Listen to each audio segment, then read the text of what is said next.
서울 종로구에서 칼국수집을 운영하는 60대 여자입니다. 세상을 아주 많이 산 건 아닌 것 같은데 내 나이가 벌써 60이라니 문득문득 세월이라는 게 무섭게 느껴집니다. 하지만 그렇게 빨리 지나간 시간이라고 생각하면서도 지난 날들을 떠올리면 용케 지금까지 잘도 버텼구나 하는 대견함마저 느껴지는데요. 사실 저는 죽지 못해 살았던 시간들이 제 인생의 절반이 넘어요.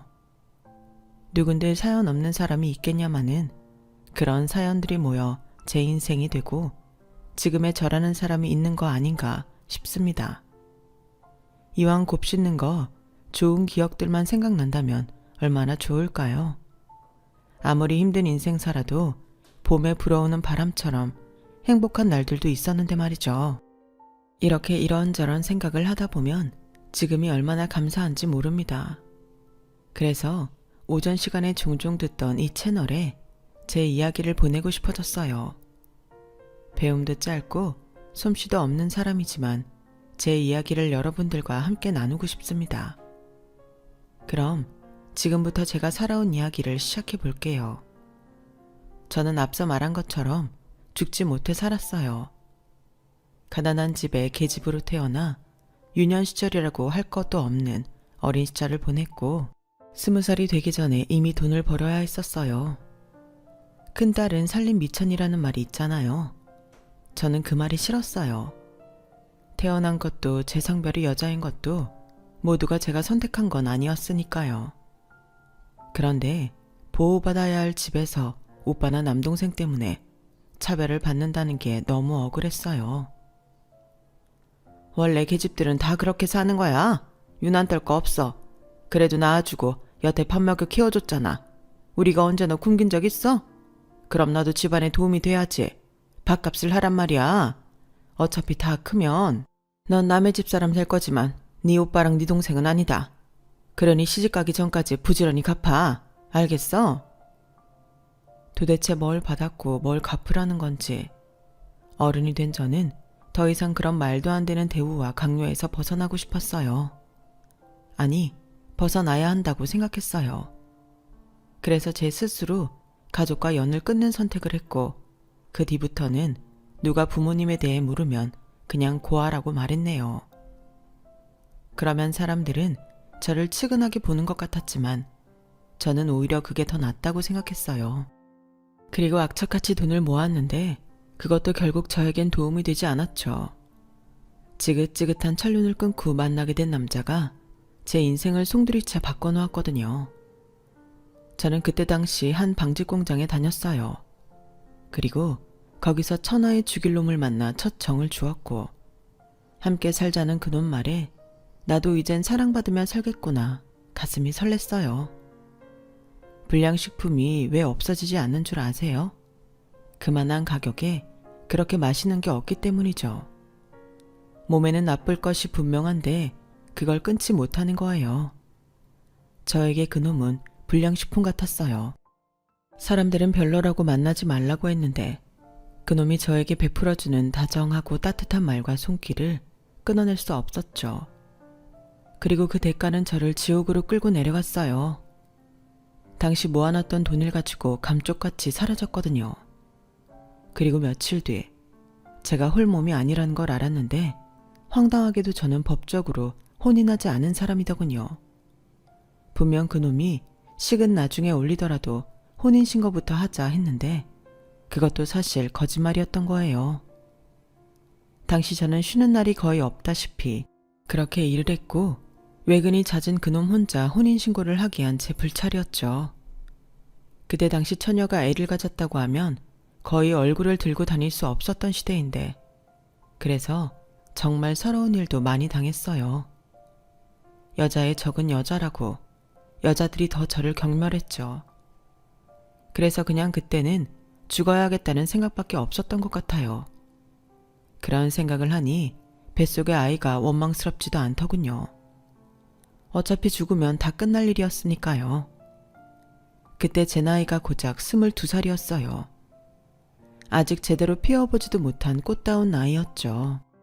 하지만 제가 사는 세상은 꽃밭이 아니었어요. 사람들이 모두 저를 손가락질하고 수근거리는데 22살밖에 안 된 제가 할 수 있는 게 아무것도 없었죠. 부끄럽지만 모성애 같은 것도 없었어요. 그냥 내 주제에 어떻게 애를 낳아 키우겠냐는 그런 한심한 생각만 했었죠. 앞으로 살아봤자 계속 불행한 일만 있을 텐데 차라리 뱃속의 아이와 저도 같은 비참한 삶을 살게 할 바에는 그냥 같이 죽는 것이 낫다고 생각했어요.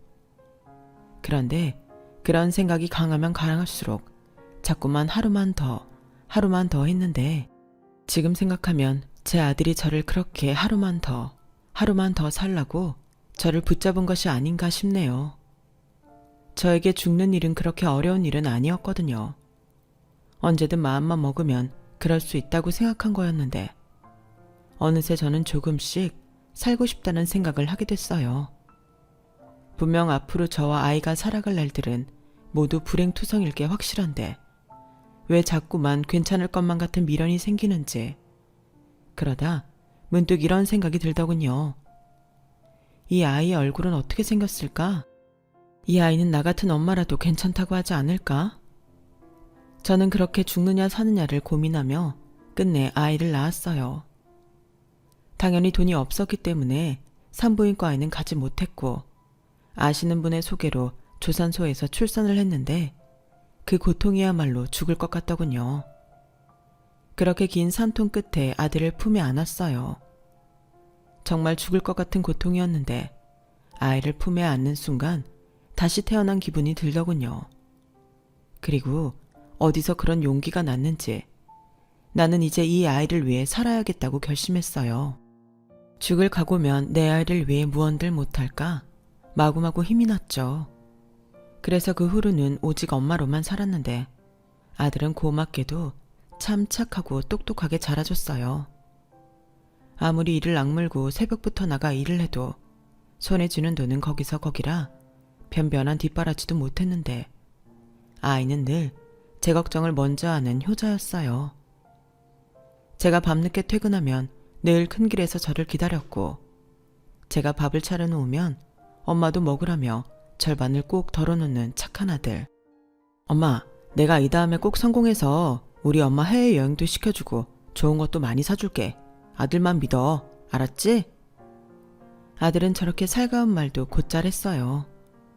가끔 사탕 발린 말을 자주 하던 지 아빠가 생각나게 하는 게 흠이긴 했지만 저런 아들을 낳게 해줬다는 것에 저는 그놈을 더는 원망하지 않고 잊어버리기로 했죠. 대신 지 아빠처럼 되지 않도록 잔소리를 정말 많이 했어요. 없는 사람일수록 더 인성이 똑바로 박혀야 한다고 저도 아는 게 없어서 예절, 도덕, 윤리 뭐 그런 분야 책을 닥치는 대로 구해 읽어가며 아이를 키웠어요. 그래서일까요? 아이는 저보다 어려운 사람을 보면 도와주지 않고는 못 베기는 사람이 되었고 동네에서는 바른생활 사나이라는 소문이 날 정도로 유명해졌어요.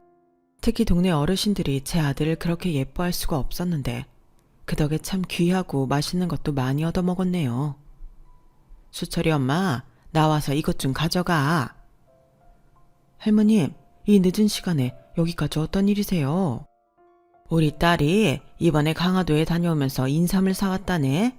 수철이 엄마 꼭두 새벽부터 일 가잖아. 그래서 내가 부랴부랴 우리 딸 가자마자 가져왔지. 아우, 따님 아시면 서운하겠다. 저희는 괜찮아요. 할머님 다 드세요.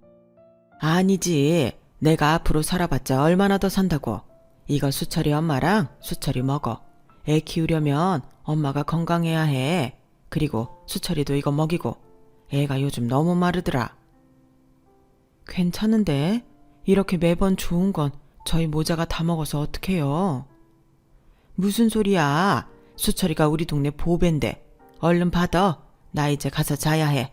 아까부터 잠이 쏟아지는 게 혼나 주겠구만.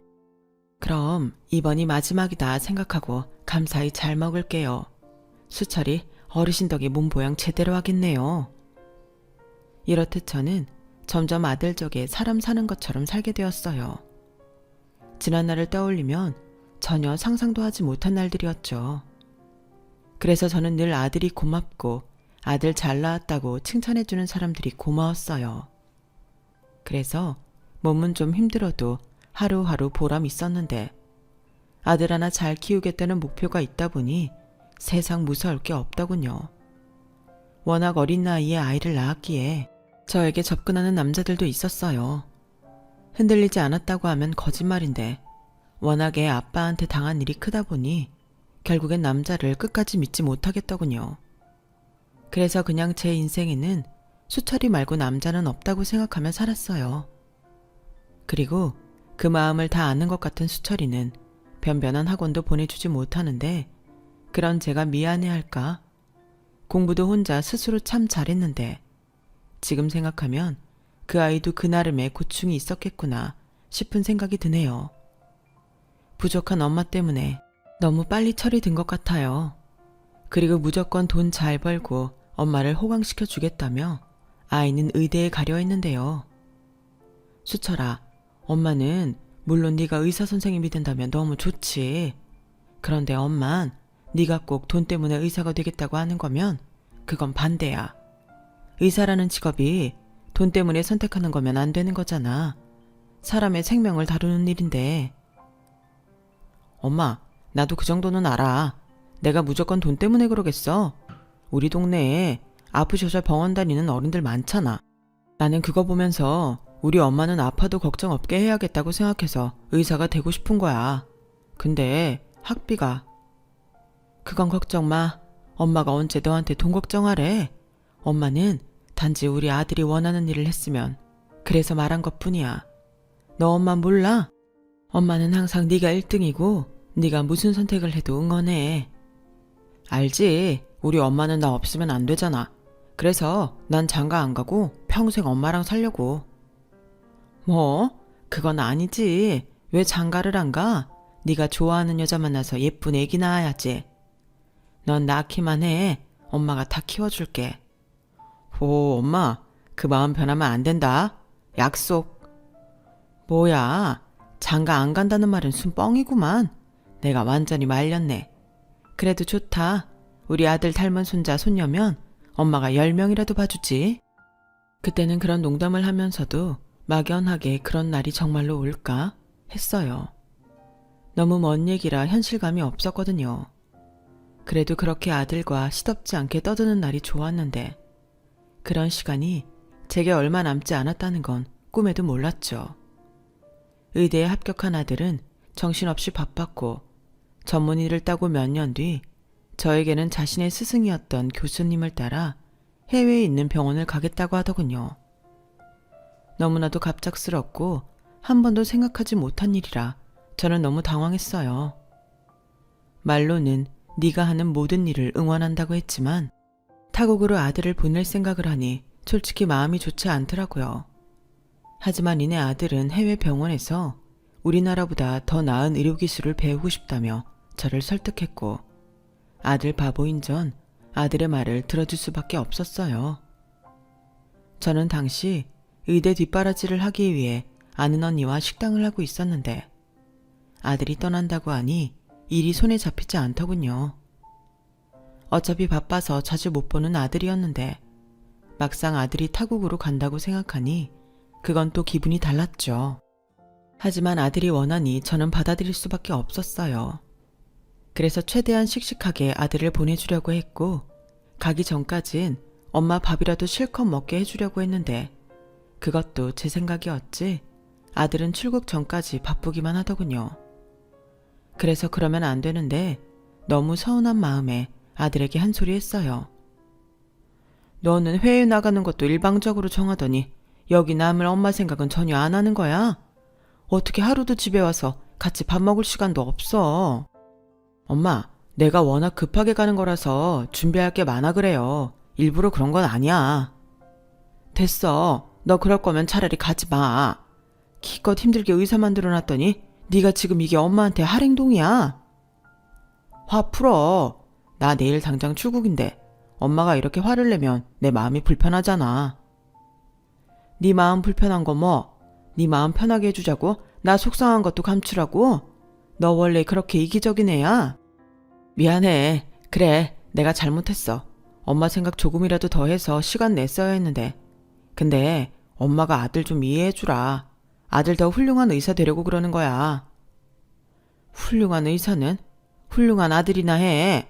너처럼 바빠 죽겠다고만 하면 엄마는 아들 얼굴 언제 보냐? 다녀오면 아들 얼굴 실컷 보게 해줄게. 그러니까 마음 좀 풀어. 구영이 여사, 내가 제일 사랑하는 거 몰라? 내가 다녀와서 호강시켜 줄게. 호강은 무슨? 너 좌우지간 엄마가 벼르고 있어. 행여 거기 눌러 앉겠다고 하기만 해. 첫째도 몸조심, 둘째도 몸조심. 알겠어? 네, 알겠습니다. 엄마도 몸 잘 챙기고 있어. 그리고 내가 갖고 있던 돈 엄마한테 몽땅 입금했다. 그러니까 어디 조금이라도 아프면 병원 가고 먹고 싶은 거 사고 싶은 거 다 해. 알겠지? 그럼 끊어요. 엄마라는 사람은 그런가 봐요. 아무리 서운하고 화가 나도 아들이 저렇게 나오면 당할 재간이 없거든요. 그래서 오매불망 아들이 돌아올 날만 기다리며 살았는데요. 그놈의 시차 때문에 제대로 통화 한번 하지 못했는데 그러던 어느 날 뜻밖의 연락이 왔어요. 제 아들이 세상을 떠났다는 소식이었죠. 믿을 수 없었어요. 아니, 믿고 싶지 않았어요. 제 전부였고 제 목숨보다 더 귀하게 여긴 아들이었는데 그런 아들이 허망하게 타국에서 생을 마쳤다는 말은 저에겐 사형 선고 같았죠. 아들은 미국에 있다는 이름도 생소한 그런 곳에서 생을 마감했어요. 그곳에서도 차별받는 아시아인들을 위해 틈틈이 봉사를 했다고 하는데 정작 자기 몸은 돌보지 못한 게 사망 원인이었어요.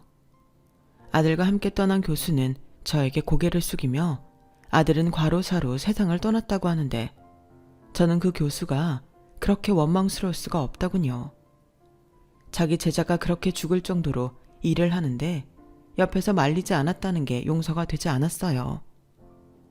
공부랑 일만 하느라 제대로 피워보지도 못한 인생인데 저는 아들이 너무 불쌍해 울고 아들이 떠나기 전에 속상하고 서운하다는 이유로 아들에게 모진 말을 한 것이 미안해서 또 울어야 했어요.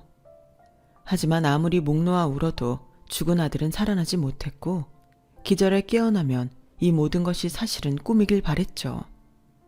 하지만 제가 깨어난 현실엔 더는 제 아들은 없었습니다. 죽고 싶을 때마다 저를 붙잡아준 아들인데 이젠 그런 아들이 없다고 생각하니 더는 살 이유가 저에겐 없었어요. 그리고 부끄러운 말이지만 2번이나 아들을 따라가려고 시도했는데 그것도 제 마음처럼 되진 않더군요. 죽는 건 쉬운 일이라고 생각했는데 사실은 그것도 어려운 일이었어요. 그 뒤부터는 죽지 못해 겨우 사는 인생이 되었고요. 사람들이 저를 불쌍하게 보는 그 시선도 싫었어요. 그래서 밖에 나가지 않고 산 송장처럼 겨우겨우 버티며 살았는데 그런 애미가 너무 걱정스러웠을까요? 꿈속에 그렇게 보고 싶던 아들이 찾아왔더군요. 수철아, 너 수철이니? 엄마, 왜 그러고 있어요? 엄마가 그러고 있으면 내가 너무 속상하잖아. 이놈아, 너야말로 거기 있으면 어떡해? 엄마한테 와. 우리 아들, 엄마한테 와. 엄마, 내가 약속한 거 잊지 않았지? 내가 세상에서 가장 사랑하는 사람은 엄마고 나 엄마랑 늘 함께 할 거야. 그러니까 그렇게 살지 말고 씩씩하게 살아. 여긴 천천히 와도 돼. 엄마는 아직 할 일이 많이 남았잖아. 내가 무슨 할 일이 있어? 네가 거기 있는데. 아니야. 엄마는 아직 멀었어. 그러니까 다시 일어나. 알겠지? 엄마가 그러면 내가 너무 슬퍼. 꿈속의 아들은 참 슬퍼 보였어요. 그래서 그 모습이 지워지지 않았는데 아들이 살라고 하니 차마 죽지는 못하겠더군요. 그래서 지금의 가게를 하게 됐어요. 정신없이 일을 하다 보면 어째 꾸역꾸역 사라질까 싶었죠. 간혹 속 모르는 사람들은 그런 말도 하더이다. 그래 수철 엄마, 살아, 버텨. 그럼 좋은 날도 와. 암만 오지. 맞아, 산 사람은 살아야지. 그래야 수철이도 좋은 곳에 가. 수철 엄마 잘 생각했어. 그 사람들이 얼마나 걱정하는 마음으로 그런 말을 하는지 모르지 않았어요. 하지만 저에겐 전부 듣고 싶지 않은 말이었죠. 그렇게 2년 정도 저는 저를 괴롭히기 위해 장사에 전념했어요. 그리고 비가 참 억수같이 쏟아지는 겨울이었는데 원래 칼국수집이 비가 오면 대목이거든요. 그래서 그날은 참 정신없이 바빴어요. 재료도 금방 떨어져서 팔고 싶어도 더는 못 팔 지경이 되었죠. 그렇게 이른 마감을 하는데 비에 젖은 생쥐골에 만삭배를 한 산모가 입술이 퍼렇게 되어서는 제 가게 앞에서 오들오들 떨고 있더군요. 이봐요, 괜찮아요? 저기요, 제가 배가 너무 고픈데 돈이 없어요. 그래서 그런데 그냥 추위라도 좀 피해가도 될까요? 왜일까요? 그 임산부를 보는데 옛날 제 모습이 떠올랐어요. 배가 불러 일을 못해 돈이 없고 돈이 없어 굶어야 했던 그때의 제가 그 여자 얼굴에 보였죠. 저는 귀신에 홀린 것처럼 그 여자를 가게 안에 들였고 따뜻한 국과 밥을 내줬어요. 비록 반찬은 김치와 계란말이가 전부였지만 얼마나 굶었는지 허겁지겁 밥을 먹는 그 여자의 모습이 너무 안 돼 보이더군요. 그리고 갈 곳이나 있을까? 그런 생각이 들었어요. 그래서 실례가 될 줄 알면서도 물었어요. 저기요, 이건 그냥 내가 걱정돼서 물어보는 건데 애기 엄마 갈 곳은 있어요? 대답하기 싫으면 안 해도 되고요. 가족한테 연락하길 바라면 내가 대신 연락해 줄 수도 있어요. 그게 사실은 갈 곳이 없어요. 친정도 없고요. 어떻게 드릴지 모르겠는데 제가 시댁 사람들한테 쫓기는 몸이거든요. 쫓긴다고요? 그것도 시댁 사람들한테요? 아니, 무슨 그런 일이 다 있어요. 홀몸도 아닌 만삭인데. 그래서 더 그러는 거예요. 제 애를 해치려고요. 저는 여자의 말에 쉽사리 이해가 가지 않았어요. 그래서 더 묻고 싶어도 조심스러워서 묻지 못하고 있는데 그 여자가 제 눈치를 살살 보며 이내 입을 열었죠. 사장님, 제가 신뢰가 되지 않는다면 지금 먹은 밥값도 그렇고 여기서 일을 좀 시켜주시면 안 될까요? 저 안 해본 일이 없어서 다 할 수 있어요. 아니, 보다시피 그렇게 일손이 필요할 만큼 그런 가게가 아니라서요. 게다가 언제 애기가 나올지도 모를 만삭인데 내가 어떻게 애 엄마한테 일을 시켜요? 그러지 말고 나는 괜찮으니까 내 집에 가 있을래요? 어떤 사연인지는 모르지만 내가 도와줄게요. 정말요? 정말 저를 도와주실 거예요? 그래요. 사실 나도 혼자 애 낳고 키워본 사람이거든요. 얼마나 막막할지 알아요. 그러니 일단은 몸부터 챙겨요. 근데 요즘은 아들인지 딸인지 미리 알려준다고 하던데. 아들이요. 아들이라고 했어요. 그렇구나. 아들이구나. 사장님은요? 나요. 아까 혼자 애 낳고 키우셨다고 했잖아요. 그때 낳은 아이는 아들이에요, 딸이에요? 아들이요. 아주 잘생기고 착하고 똑똑했죠. 지금은 없지만. 죄송해요. 제가 괜한 걸 물었어요. 아니에요. 이젠 그런 것도 아무렇지 않게 넘겨야죠. 조금만 기다려요. 여기 정리하고 내 집으로 갑시다. 우리 아들이 쓰던 방 괜찮아요? 혹시 별로면 편하게 말해요. 아니요. 저는 너무 감사하죠. 그런데 소중한 공간 저한테 내어주셔도 괜찮으세요? 아니면 저는 아무 곳이나 괜찮은데. 그럼 안방 쓸래요? 네? 제가 어떻게? 모처럼 아들 방에 불이 켜지면 기분이 좀 이상하긴 하겠네요. 그래도 좋을 것 같아요. 조금만 기다려요. 내 금방 할 테니. 참 이상하지만 전 그 애기 엄마가 싫지 않았어요. 사실 아들 생각에 유품도 제대로 정리하지 못한 방이었는데 선뜻 그 방을 내어주고 싶더라고요. 그래서 부랴부랴 가게를 정리하고 오랜만에 아들 방을 치웠는데 기분이 이상했죠.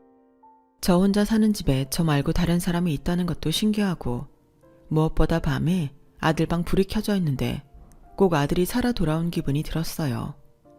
그래서 한동안 아들 방 앞에 멍하니 서 있는데 문득 저 애기 엄마는 무슨 사정 때문에 쫓기는 신세가 되었을까? 궁금해지더군요.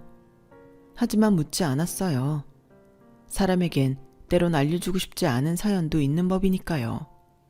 그런데 애기 엄마가 먼저 저에게 미안했는지 방에서 나와서는 이야기를 어렵사리 꺼내놓더군요. 저는 우선 따뜻한 차라도 한 잔 마시자고 아들이 생전 좋아하던 유자차를 내어줬어요.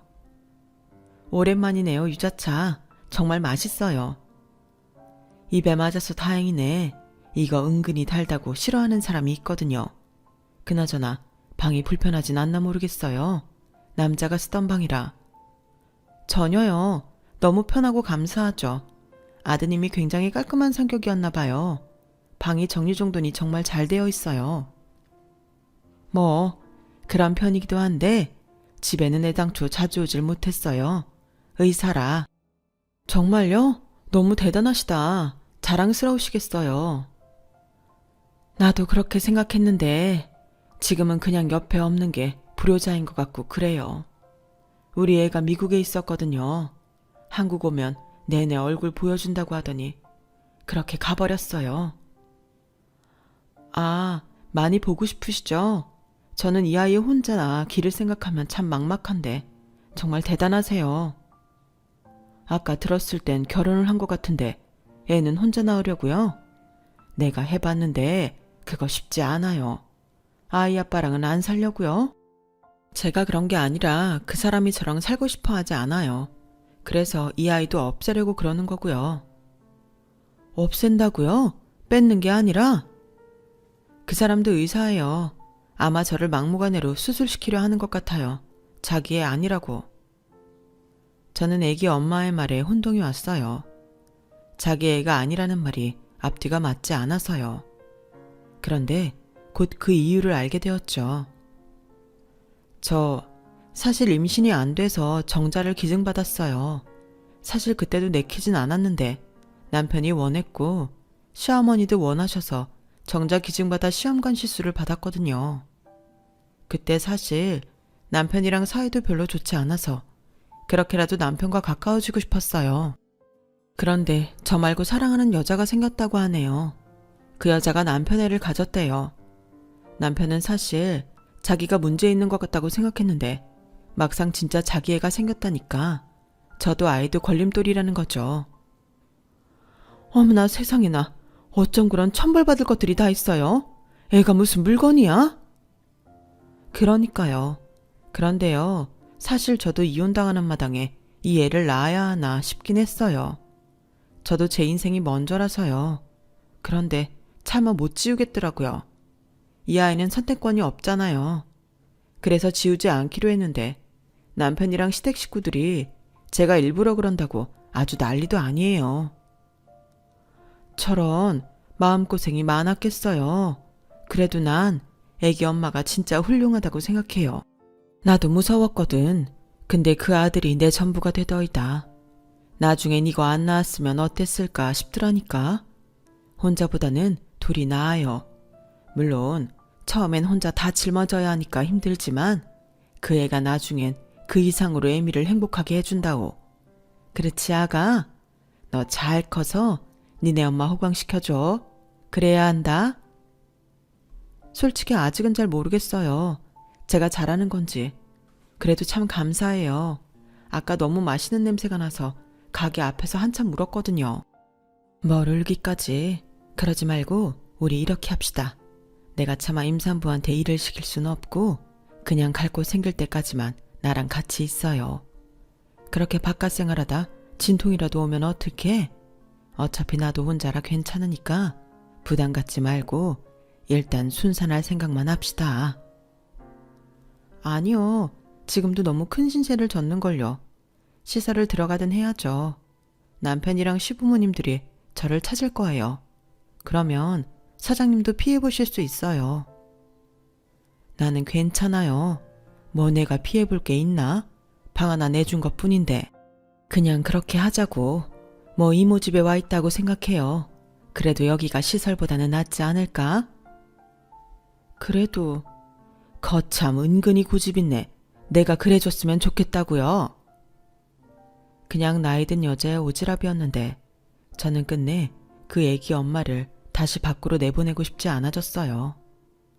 우리 아들도 기꺼이 그러라고 했을 것 같았고 그렇게 생판 모르는 남이지만 둘이 되어 함께 지내게 되었는데요.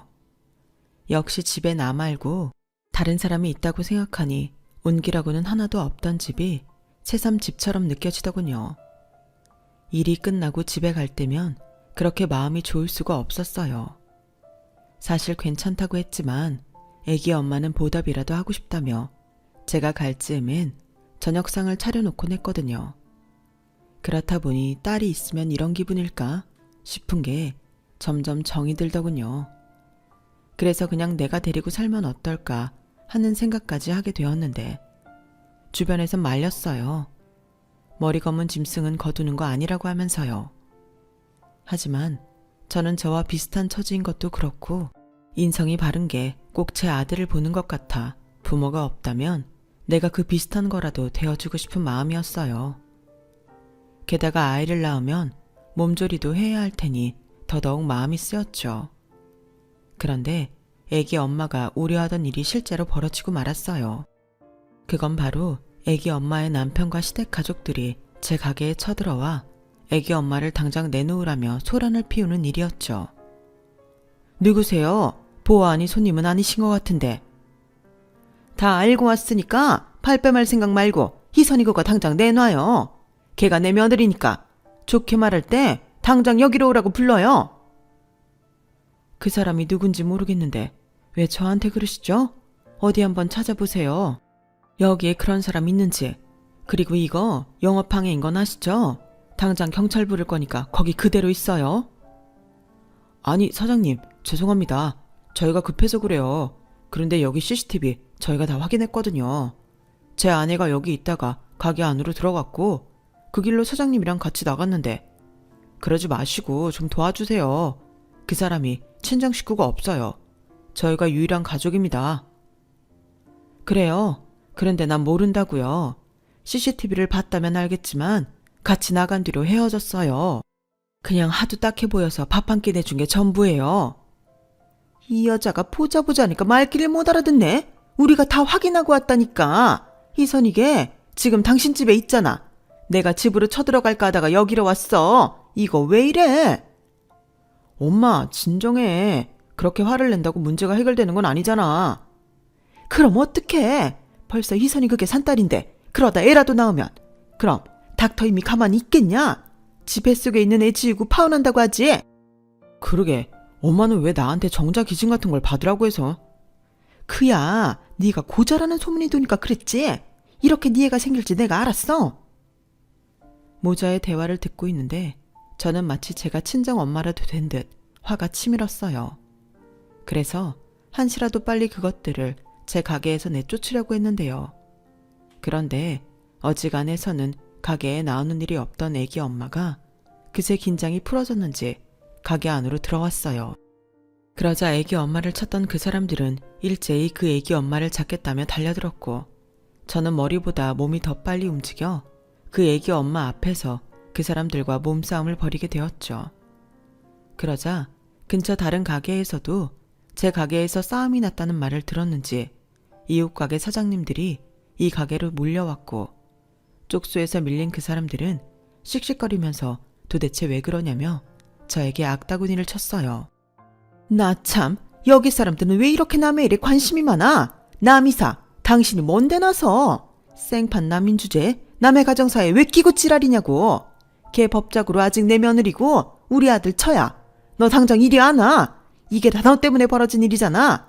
그냥 순수하게 수술받고 위자료나 챙겨서 나가면 될걸. 싫어요. 저 위자료 안 받아도 되고요. 순순하게 이혼할 테니까 이 아이는 그냥 낳게 해주세요. 막말로 저 사람하고는 상관없잖아요. 그래, 너 말 잘했다. 지금은 상관없지. 근데 나중에 집불 아무것도 없는 네가 나중에 그 애 앞세워서 우리 아들 발목 잡을 거 뻔한데. 그리고 무엇보다 우리 예비 며느리가 용납이 안 된다고 하잖아. 그 애 없애지 않으면 집 뱃속에 있는 애도 지우고 파혼한단다. 난 절대 그 꼴 못 봐. 왜 우리가 너 같은 것 때문에 굴러온 복을 차야 하니? 잔인한 사람들. 저는 제가 보증을 서겠다고 나섰어요. 그러자 거기 있는 모든 사람들이 왜 그렇게까지 하냐며 저를 말렸는데 지금 저 애기 엄마한테는 저 같은 사람이 있어야 한다는 생각밖에는 들지 않더군요. 사실 정도 많이 들었지만 같이 지내는 동안 애기 엄마가 고아원에서 자랐다는 사실을 알게 된 것도 컸어요. 그러니까 지금 당장 애기 엄마를 위해 나서줄 사람이 없다는 거였거든요. 제가 보증인으로 책임지겠다는 각서라도 쓸게요. 그러니까 그냥 이혼시키시고 각자 모르는 사람으로 사시죠. 그 예비 며느리라는 여자한테도 그렇게 전달하세요. 어차피 정자기증받아 낳는 아이 무슨 상관입니까? 이봐요. 우리가 당신 뭘 믿고 그런 모험을 합니까? 내가 당신이 제 엄마라도 된다고 하면 믿겠어요. 근데 그쪽도 생판 남이잖아요. 남이 적어주는 각서 나는 필요 없습니다. 정말 왜들 그러세요? 저는 그냥 이해만 낳게 해달라는 거잖아요. 이미 산 딸인데 이해를 지금 어쩌시려는 거예요? 찾아가지 않아요. 저 사람 발목 안 잡는다고요. 당신 정말 이렇게 할 거야? 그래, 좋아. 그럼 나도 이혼 못해. 아직 내가 법적으로 당신 배우자잖아. 이해도 법적으로 당신 애야. 나 이렇게 된 거 절대 이혼 못해. 뭐야? 너 정말 나 죽는 걸 보고 싶어? 이래서 고아 같은 애는 집에 들이는 게 아닌데. 엄마, 진정해요. 알겠어. 그럼 보증인도 있는 것 같으니까 다시는 내 인생에 나타나지 않는다고 약속하고 위약금 10억 걸어. 그 정도는 돼야 나도 안심을 하지. 참, 인간 같지도 않은 것들. 씁시다. 각서 쓰면 되잖아요.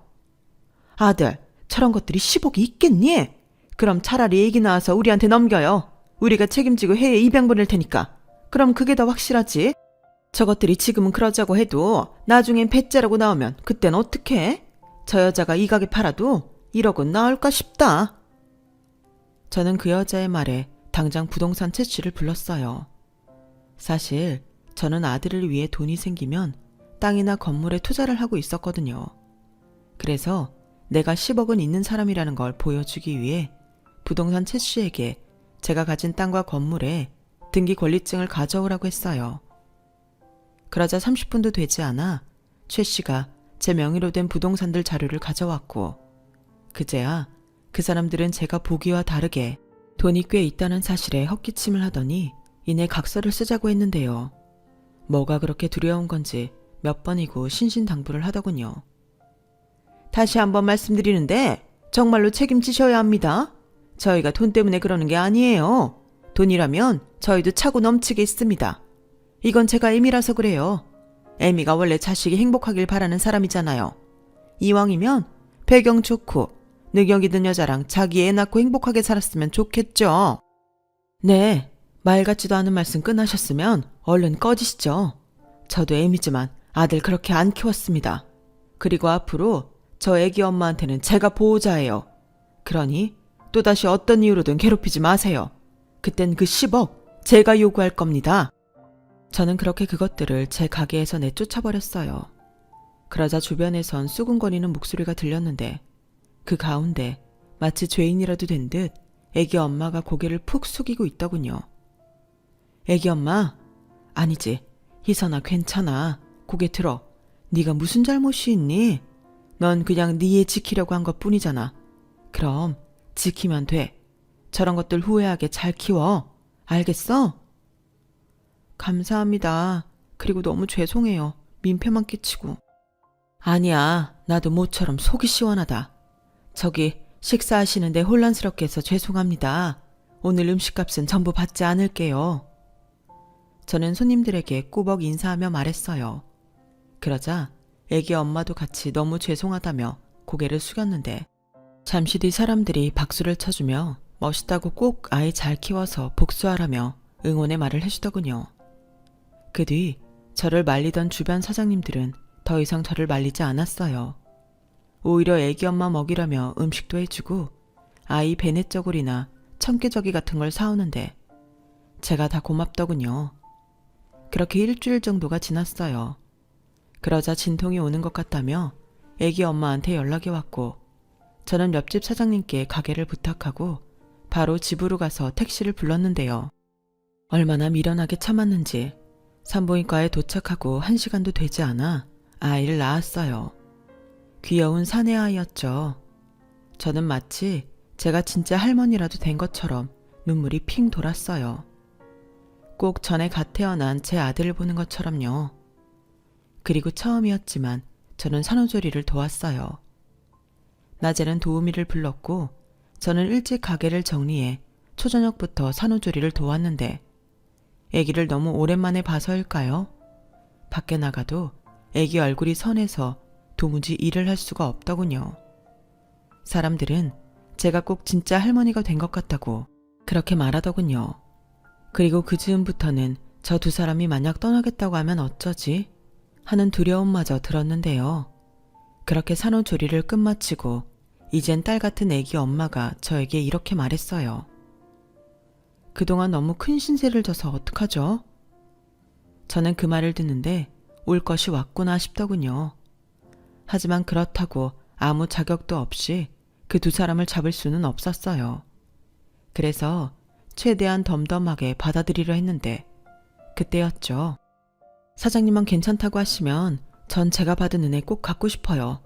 그래서 사장님 곁에 조금 더 있고 싶은데 저 그래도 될까요? 아시다시피 제가 갈 곳이 없어서요. 집안일도 제가 다 하고 가게 일도 제가 할게요. 최대한 사장님한테 피해 끼치지 않고 돈 벌어서 이자 쳐서 갚겠습니다. 제가 염치가 없나요?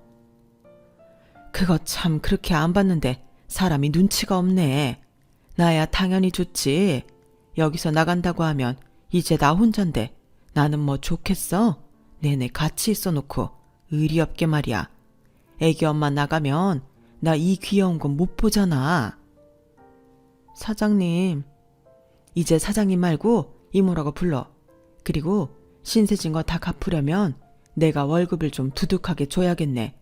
일단 방부터 치워야 하나? 애랑 둘이 있기는 싱글 침대라 좀 그렇잖아. 아니요, 저는 괜찮습니다. 아드님 물건 하나도 버리지 마세요. 한동안은 애기 때문에 바닥에서 지내려고요. 저는 이미 세상을 떠난 제 아들 물건까지 신경 써주는 애기 엄마가 참 기특하고 고마웠어요.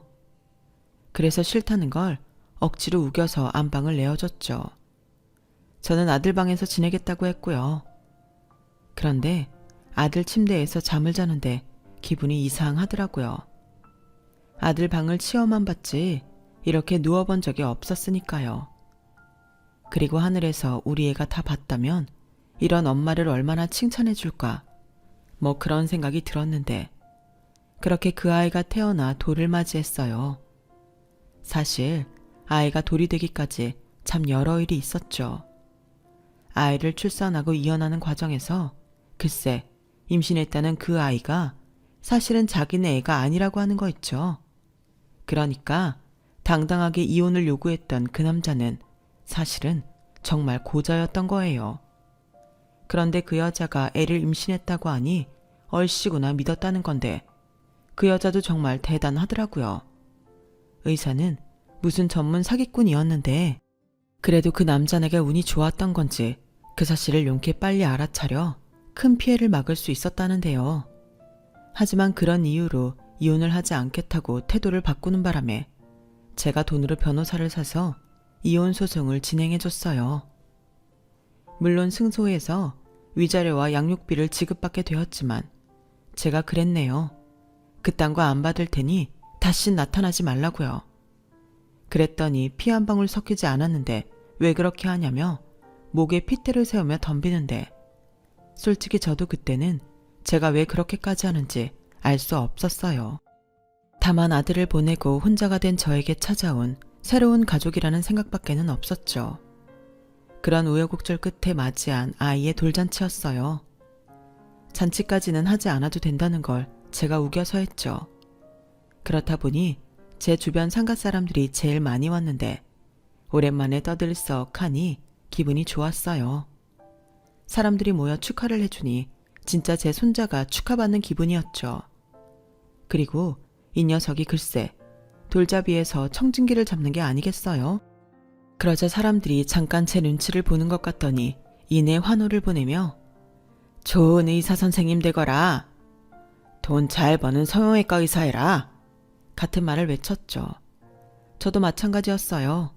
제 아들처럼 미련하게만 굴지 말고 훌륭한 의사가 되어 자기 엄마를 지킬 수 있는 그런 아들이 되었으면 했네요. 그렇게 돌이 지나고 처음으로 아이를 어린이집에 보내게 되었어요. 그런데 모르는 번호로 연락이 왔고 받아보니 전에 미국에 함께 간 아들의 교수라는 사람이더군요. 안녕하세요. 저는 그때 잠깐 뵈었는데 수철군 스승입니다. 아, 네. 그런데 어쩐 일로? 제가 한국에 귀국을 했어요. 그래서 정식으로 인사를 드리고 싶어서요. 사실 그때 그렇게 보내드린 걸 늘 죄송하게 생각하고 있었습니다. 사실 저도 제자를 지키지 못했다는 죄책감 때문에 꽤 오래 힘들었거든요.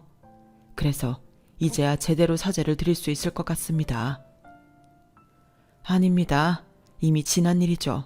그리고 교수님한테 잘못이 있지 않다는 걸 제가 왜 모르겠습니까? 그저 미련한 제 아들 탓이죠. 저 이젠 교수님 원망 안 합니다. 그래도 딱 한 번만 뵙고 인사하게 해주세요. 그래야 제가 제자 앞에서 그래도 덜 미안할 것 같습니다. 그렇게 아들의 교수님은 저희 집에 오셨어요. 그리 넓지도 않고 그렇다고 좋은 집도 아니라 민망하기만 한데 그래도 아들의 스승이 집에 오는 일은 처음이라 나름 음식에 신경을 많이 썼죠. 그리고 이윽고 집에 도착한 교수님께 인사를 드렸는데 아무래도 교수님 눈엔 아직 어린 아이와 애기 엄마가 신기한 듯 보였어요. 그래서 제가 민망할까 먼저 사정 이야기를 했죠. 그러자 교수님은 어떻게 그럴 수가 있냐며 저에게 대단하다고 하는데 솔직히 대단한 것도 없다고 생각했기에 그 말이 더 민망했어요. 수철군이 누굴 닮아 그런가 했더니 어머님을 닮았네요. 그리고 아이도 정말 똘망똘망한 게 귀엽네요. 그런데요, 같이 지내면 닮는 건지 어머님 얼굴도 있는 것 같네요. 수철군 얼굴도 좀 보이고요. 무슨 그런 말씀을 그럴 리가 있나요? 근데 그냥 하는 소리가 아니고 정말 닮았습니다. 아, 아까 정자기증 받았다고 국내에서 받으신 거예요? 쉽지 않은 일이라서. 네, 전 남편은 의사였어요. 최대한 닮아야 한다고 신경을 많이 쓴 걸로 알아요. 비슷한 유전자가 좋다고 젊은 의사분 정자를 받았다고 했거든요. 그래요? 아, 그렇군요. 아들의 교수님은 살짝 이상한 표정을 지었어요. 그리고 이내 자리에서 일어나 돌아가는데 교수님이 저에게 살짝 이런 말씀을 하시더군요. 사실 저희 아들이 정자를 기증한 적이 있다면서요. 물론 확률적으로는 거의 불가능할 겁니다. 그때 난임 부부들을 위해 의대생들이 정자를 기증했어요. 그때 수철군도 정자를 기증했을 거라. 그냥 수철군이 쓰던 물건이 있다면 아이 머리카락이랑 같이 저한테 보내주세요. 혹시 알아요? 그런 인연으로 두 분이 만나신 건지. 저는 그 말을 듣고 무슨 드라마를 쓰시나 했어요. 그렇잖아요. 어떻게 그런 일이 가능하겠냐고요. 그래도 사람 마음이라는 게 자꾸만 확인하고 싶어졌고 저는 그래 이번 기회에 확실하게 확인이나 하자 싶은 심정으로 내내 버리지 못한 아들의 물건과 이젠 정말 손자 같은 아이의 머리카락을 그 교수님이 알려준 주소로 보냈어요. 그렇게 한 달가량 기다렸고 이내 연락이 왔는데요. 교수님의 목소리가 사시나무 떨듯 떨리고 있더군요. 그때 미리 알았어요. 정말 거짓말 같은 일이 벌어졌다는 걸요. 어머니, 맞습니다. 그 아이가 맞아요. 그 아이가 수철이 아들이라고요. 그게 무슨... 아니 어떻게 그게 가능하죠? 그러게 말입니다. 어떻게 이게 가능한 건지. 그래도 그렇게라도 수철이 아이가 태어나 정말 다행입니다. 저는 믿기지 않은 결과에 숨이 잘 쉬어지지 않았어요. 그렇게 지켜주고 싶더니 그 아이가 제 아들의 핏줄이었던 거죠. 저는 그 자리에서 털썩 주저앉고 종교도 없는데 감사하다고 두 손을 모아 기도했어요. 그러고 보니 제 아들이 꿈속에 저는 아직 할 일이 남아있다고 했는데 이런 인연이 있으려고 그랬나 싶은 마음입니다. 애기 엄마, 아니 이제는 제가 입양해 법적으로 딸이 된 희선이는 믿을 수 없다며 제 품에서 펑펑 울었어요. 저희는 그렇게 제 아들이 남겨준 손자라는 천륜으로 가족이 되었어요. 고아라 아무도 없던 딸애와 아들을 잃고 혼자 된 제가 이젠 세상에서 그 누구도 부럽지 않을 진짜 가족이 된 저희. 저는 가끔 이 모든 게 사실은 꿈인 건 아닐까? 밤에 잠드는 게 무서울 정도로 행복합니다. 원래 불행하기만 했던 사람은 너무 많이 행복하면 불안해지거든요. 하지만 이 나이를 먹고 산전수전 다 겪으니 이제는 좀 저도 많이 행복해지고 싶다는 욕심이 듭니다. 현재 딸애는 뒤늦게 제 권유로 공부를 시작했어요. 옆에서 보니까 머리가 정말 좋더라고요. 대신 의사는 하지 말라고 했습니다. 그랬더니 웃으며 딸애는 사회복지과를 갔는데 글쎄 힘든 사람을 최전선에서 돕고 싶다는 말을 하더군요. 제 아이들은 왜들 그렇게 남을 못 도와줘서 안달인 걸까요? 이러다 제가 시설이라도 하나 지어야 하는 건 아닐까? 저 혼자 우스갯소리를 하곤 합니다. 그리고 몰랐는데 어째 크면 클수록 제 아들을 닮아가는 손자를 보며 나는 앞으로도 계속 할 일이 많겠구나 하는 그런 생각이 드는데 그러려면 제 건강이 가장 중요하지 않을까 신경 쓰게 됩니다. 어쩌면 하늘에 있는 제 아들은 지가 다 하지 못한 호강을 이런 식으로 하는 걸까요? 그리고 농담처럼 한 말이었지만 네 아이는 내가 키워주겠다고 한 약속을 저는 지키고 있는 중이에요. 손자는 아들과 또 다르더라고요. 그냥 존재만으로 저에겐 행복이고 기쁨입니다. 누가 알았겠어요. 저도 할머니가 될 수 있다는 걸요. 그래서 요즘은 제 손자에게 할머니 만들어줘서 고맙다는 말을 입에 달고 삽니다. 저는 이제 더 이상 아들을 떠올리며 슬퍼하지 않아요. 아들이 남겨준 것들이 저에겐 너무 많거든요. 그런 아들을 생각하며 저는 앞으로도 더 건강하고 재미있게 살고 싶습니다. 하늘에 있는 제 아들이 더는 제 걱정을 하지 않도록이요. 제가 전하고 싶은 이야기는 여기까지예요. 인생이라는 게 참 오묘합니다. 여러 일들이 다 있어요. 하지만 그래서 살만한 것 같습니다. 만약 힘들었던 저처럼 지금 현재 많이 힘드신가요? 여러분이 포기만 하지 않는다면 언제고 힘들었던 날이 지나고 행복한 날이 찾아올 겁니다. 인생이라는 건 아무도 모르는 거거든요. 여러분의 소중한 삶이 늘 해피엔딩이길 바라며 제 사연을 마치도록 하겠습니다. 제 사연 끝까지 들어주셔서 대단히 고맙습니다. 항상 건강하시고 행복하시길 소원하겠습니다. 여러분, 사연 댓글에 응원과 현명한 조언 부탁드려요. 좋아요와 구독은 저에게 큰 힘이 됩니다. 오늘도 좋은 일 가득하세요.